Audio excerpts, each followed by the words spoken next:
oyentes de Radio Sefarad. Volvemos a comunicarnos con Alicia Benmergui en Buenos Aires para seguir hablando en su programa Milim, la historia de las diásporas, de lo que hemos llamado este capítulo Camino a Occidente. ¿Qué tal, Alicia? Bien, siempre con esta historia y siempre aprendiendo y enterándonos de cosas nuevas, porque estar todo el tiempo con la historia es todo el tiempo estar aprendiéndola también. Pero antes de empezar, vamos como siempre a recordarles la página web de Milim, que es www.milimcultural.com.ar. Ahí encontrarán muchas historias de muchas épocas relacionadas siempre con el mundo judío. Y también pueden suscribirse a un boletín de historias de la historia judía que recibirán una vez al mes en su correo electrónico escribiendo a cultural@arnet.com.ar.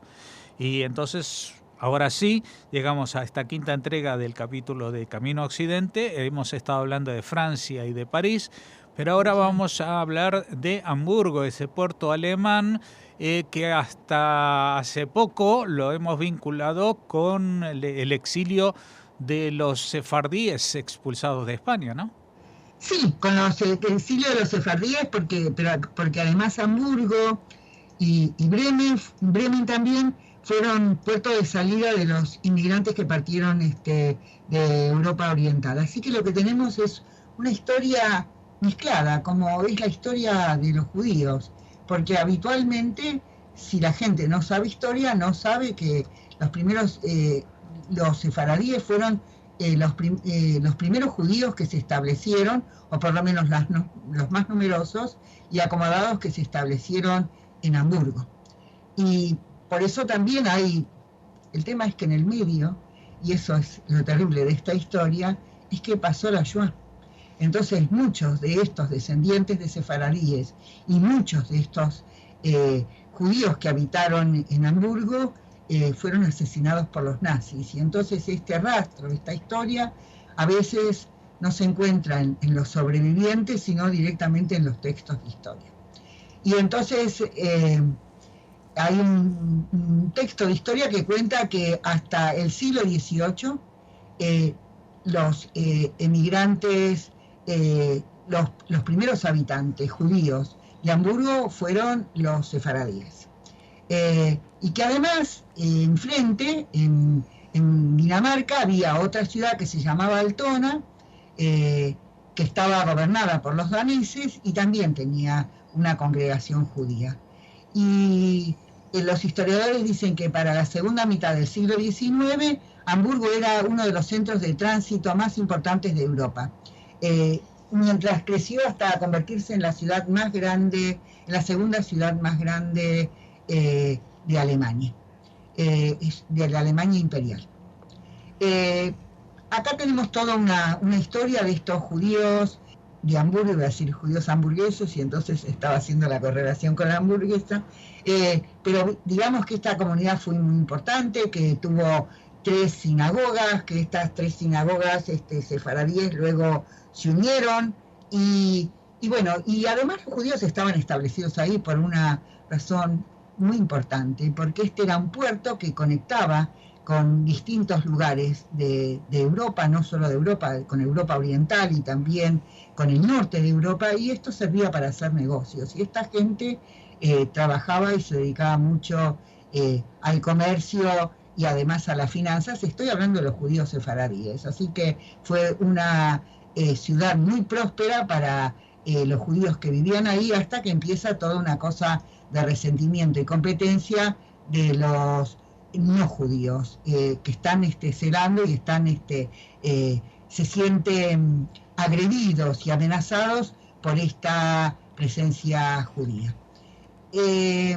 También después, digamos que ya para el siglo XVII había un grupo de Ashkenazim que los habían echado de Hamburgo. Estos judíos que eran los habitantes, estos judíos ashkenazim, que fueron los primeros habitantes, digamos, de lo que era el antiguo reino germánico, habían sido expulsados hasta que gran parte de ellos van a ir a parar a Europa Oriental.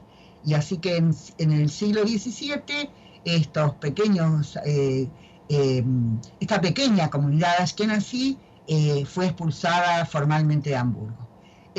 Los que sí se van a quedar van a ser cuando se establecen ahí, los sefaradíes. Y van a prosperar y les va a ir muy bien. Hay se dedican a la finanza, son banqueros de la nobleza en muchos casos, y además son también embajadores, y entre ellos, por supuesto, también hubo médicos y gente muy brillante. Digamos que esta migración sefaradí tenía altos niveles de educación, niveles de economía, económicamente la gente que estaba muy bien situada, que cuando entra a Hamburgo, lo mismo que cuando entraron a Ámsterdam, y tal vez también cuando entran a Londres ya lo hacen abiertamente como judíos, pero en estos lugares aparecen como cristianos. Los otros, los que lo ven llegar, no saben bien qué son, los ven nada más que magníficamente vestidos, con carruajes, con criados, así que no se dan cuenta que son judíos. Gran parte, como ya lo dije, son criptojudíos o marranos, que es la versión más conocida. Y la mayor parte de ellos retornan al judaísmo y van a ser judíos. Ahí va a haber, se dice que a partir de los años posteriores al siglo XVII, este número creciente son inmigrantes portugueses, son los que van a constituir eso que conocemos con el nombre de Nassau, van a retornar al judaísmo, otros no.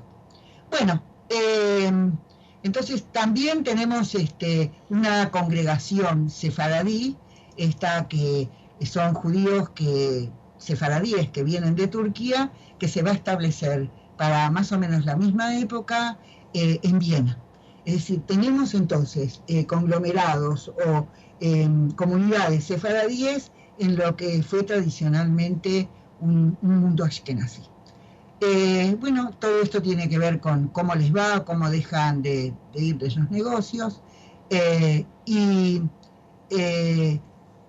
las cosas se les empiezan a poner difíciles, más o menos para el fines del siglo XVIII. Pero bueno, acá van a llegar otros judíos que van a venir de las poblaciones cercanas, y en 1811 ya había 6.429 judíos en Hamburgo. Lo que dice el historiador es que era un número notable en el contexto de la Europa central en esa época. Para el siglo XIX, ya estas congregaciones judías, no me queda claro si estaban mezcladas o no. En algunos casos uno ve que sí se mezclan, Ashkenazim y Sefaradín se mezclan más por cuestiones de clase y por relaciones económicas. Por eso lo vemos eso en la historia de Austria, en Viena y en muchos otros lugares, apellidos que tienen un origen o germánico o yiddish mezclado con apellidos sefaradíes. Pero no tengo tan claro en el resto de estas comunidades cómo siguió la cuestión. Pero bueno, dice que para 1879 los judíos de Hamburgo habían aumentado a 13.800. Eso fue por las migraciones y por cuestiones naturales. Y dice que después del final de las guerras napoleónicas, Hamburgo se convirtió en un importante puerto de salida para millones de inmigrantes de Europa Central de habla alemana que partían a América, aunque Bremen seguía siendo el principal puerto para los inmigrantes. Entre 1820 y 1880 emigran de los estados alemanes para América del Norte aproximadamente unos 100.000 judíos. La mayor parte de estos fueron de la provincia de Posen. Yo te voy a contar que cuando estuve trabajando sobre la historia de los judíos que emigraron a Estados Unidos, tenemos en el siglo XIX ya una población sefaradí establecida, muy próspera y acomodada ella, y después empiezan a ir estos, como estoy contando, estos judíos de habla alemana que se van a buscar un futuro mejor, primero porque en muchas de estas ciudades no dejan que se queden los hijos. No eran alemanas, momentito, no me quiero equivocar. En estas ciudades de origen de habla alemana, Alemania, recordemos que se constituye como Estado en 1870, y esta gente se va porque hay restricciones para la vida de los judíos.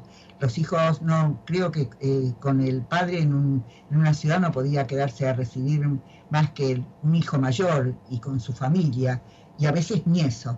Así que, y además en Europa las cosas para 1848 se pusieron muy difíciles con las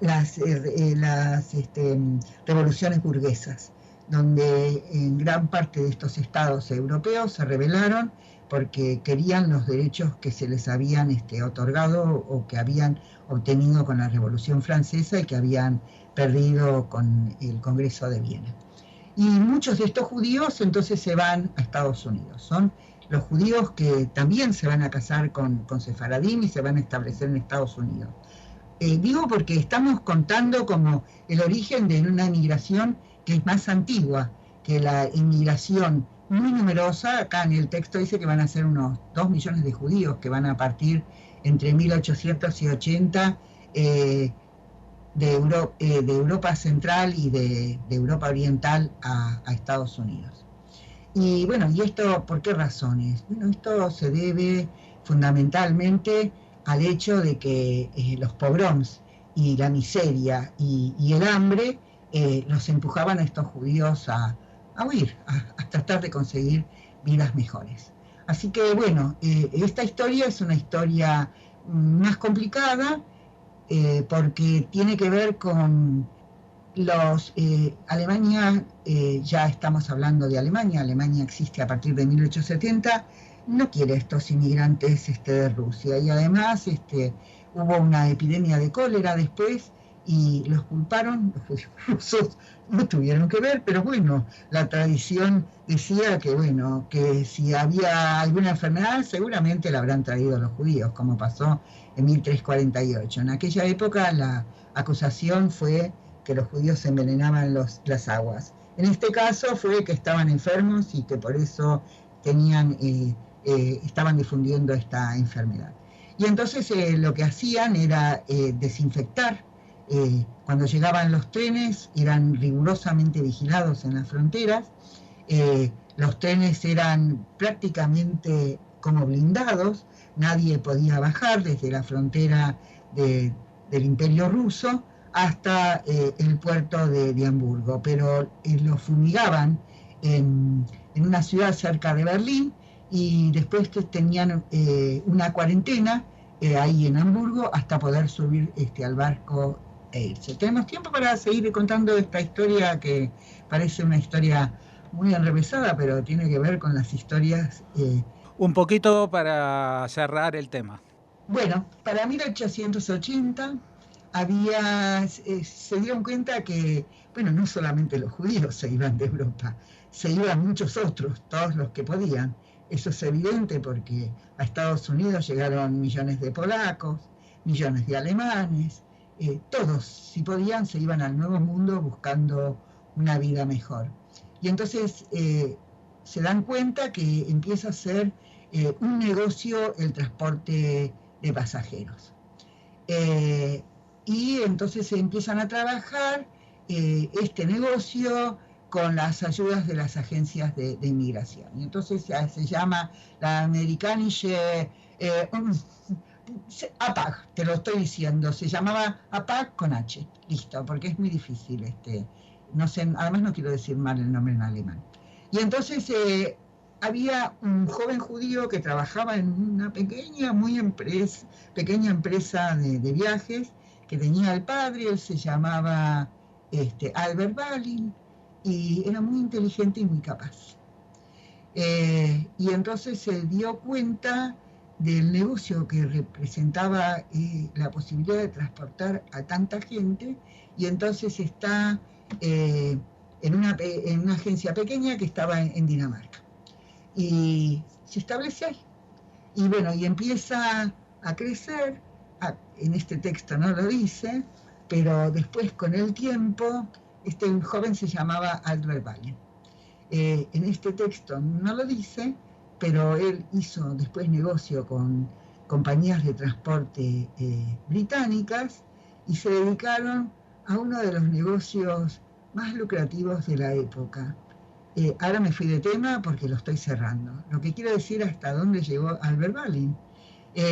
Se dedicaron a llevar cruceros de viaje, de lujo, para gente adinerada por todo el mundo. Digo, no fue nada tonto Albert Ballin, porque digamos que ahora este también es uno de los negocios más importantes que tiene la navegación mundial. Todos podemos ver esos inmensos cruceros que llevan a montones, a miles de personas a recorrer el mundo. Bueno, Albert Ballin era este joven judío en este pequeño negocio que tenía aprendió con su papá y después se estableció por su cuenta, y él va a establecer toda una compañía de transportes que va a llevar a estos judíos inmigrantes a Estados Unidos. ¿Tenemos más tiempo o lo dejamos acá? Yo creo que será mejor dejarlo aquí y retomaremos dentro de 2 semanas. Como siempre, vamos a seguir hablando de estos movimientos migratorios de los judíos del este de Europa hacia Occidente, pasando, como estamos viendo, por Europa primero. Muchas gracias por habernos atendido. Recordamos la página web www.milimcultural.com.ar y el boletín escribir a cultural@arnet.com.ar. Muchas gracias, Alicia, y hasta la próxima. Bueno, muchas gracias a ustedes también y nos encontramos para seguir con esta historia tan, diría tortuosa, o no sé cómo decirla, en este momento me falta la palabra, aunque en castellano no faltan sinónimos. Como se puede ver, estos judíos que fueron y vinieron a lo largo de la historia. Así que bueno, hasta nuestro próximo encuentro.